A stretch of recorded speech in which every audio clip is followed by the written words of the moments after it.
Hello and welcome back to Seahawk Central. I'm Stephanie Rodriguez. And I'm Dylan Thompson. Downtown Wilmington has seen a spike in crime just as crowds poured in for one of the busiest weekends of the year, the Azalea Festival. We'll take a look in just a few seconds. And over in sports, we've got a lot to cover, from both bats on the diamond in baseball and softball to record-setting days on the track, and recapped by some tennis action and high recognition honors.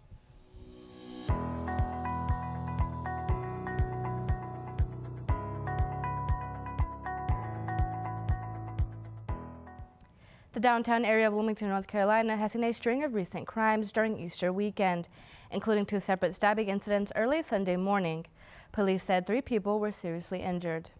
The Wilmington Police Department says 47-year-old Davy Spencer faces charges of second-degree murder and 2 counts of assault with a deadly weapon with intent to kill. Police say officers were called around 2 a.m. on Sunday to reports of multiple fights in the 100 block of North Front Street, where 21-year-old Daniel Montano was suffering from a stab wound. Just 2 minutes later, officers responded to a second unrelated incident on North Front Street.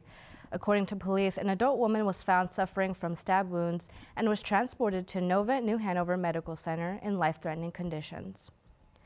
21-year-old Daniel Montano was a Marine stationed at Camp Lejeune and who later passed away from his injuries. While police say the incidents are not connected, the investigation is still ongoing. With recent stabbings in downtown Wilmington, there has been a rise in concerns regarding public safety. WPD has since then increased patrols as the city held one of the largest festivals in the state, the Azalea Festival. From the highly anticipated parade to live performances, including a concert headlined by Lil Jon, there were no shortages of entertainment for festival goers. WPD will continue to increase presence in the downtown region as we approach summer tourism season. Now let's see what's happening with sports.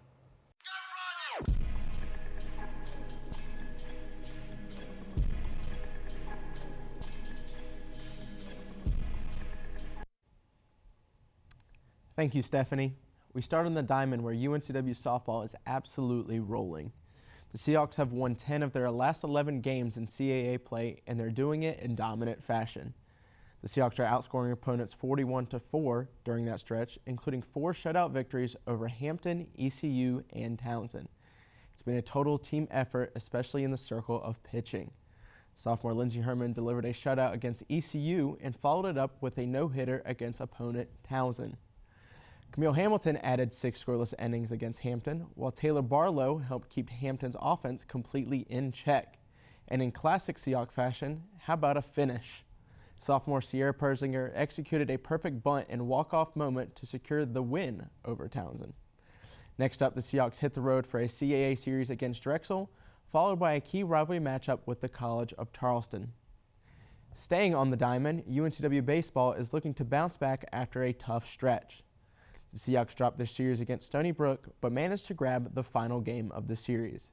They followed that with a hard-fought loss on the road against ACC opponent NC State, showing resilience through all 9 innings.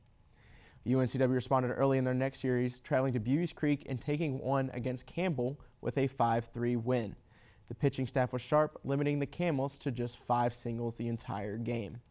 Freshman Clay Masana stepped up in a high-pressure moment in the 9th inning, holding off the Campbell with the bases loaded to seal the victory. However, that momentum quickly shifted. Campbell stormed back to take the final 2 games as UNCW struggled defensively in the 7th inning of the game and couldn't hold on to a 3-run lead in Game 3, while also managing just 2 hits over the final 7 innings. The Seahawks now return home to Brooksfield for a big stretch, hosting UNC Chapel Hill and Hofstra during Alumni Weekend. Over on the track, record books continue to be rewritten. On April 3rd, Bailey Willard and Jesse Helton set new program records in the hammer throw and discus, while Cameron Wright set the pace in the 100-meter. Willard posted a mark near 170 feet, with Helton surpassing that at 174 feet, and the momentum didn't stop there. At a meet in Durham, North Carolina, the men's 4x400 relay team, Robbie Wade, Jace Wynn, Justin Bryant, and Lucas Smith, set a new program record with a time of 3 minutes and 8 seconds. Freshman Gabrielle Knight added her name to the record books as well, clocking in 24.34 seconds in the 200-meter. The Seahawks will look to continue their record-breaking performances at the Charlotte Invitational coming up on April 24th and April 25th. On the courts, UNCW women's tennis is now awaiting their postseason fate. The Seahawks fell to the College of Charleston in their final regular season finale. Elif Alabrak and Ida Arley picked up wins at #1 singles, but Charleston quickly answered with victories at the 2 and 3 to clinch the match. CAA tournament selections are expected to be announced later this week. Meanwhile, the men's team battled hard but fell just short in a 4-3 loss to national-ranked Liberty. Liberty secured the doubles point, but UNCW's Lucas Steffen and William Diano earned a strong 6-3 win on court 2. In singles play, Liberty's David Epiong edged out UNCW's Thomas Marine in a tight 3-set match to decide the contest. And before we wrap up, let's recognize a few standout moments in some Seahawk athletics. A big congratulations to Gray Mitchum of the men's UNCW golf team, who earned CAA honors after capturing his second solo medalist title at the Seahawk Intercollegiate. And a final shout out to Lewis Dunn, who has been promoted to associate head coach for UNCW's men's soccer team. Head coach Aiden Haney called Dunn, quote, a bright young coach who understands the standards and values of our program. Dunn added that he is, quote, more than motivated than ever to deliver for student athletes and alumni. And that about wraps up our coverage today. If you have any newsworthy stories, email us at seahawkcentralnews@gmail.com. And make sure to stay up to date with all UNCW sports by following at Seahawk Central Sports _UNCW for updates and future exclusive content for the 2026 year. I'm Dylan Thompson with sports. And I'm Stephanie Rodriguez with your news. We'll see you next week.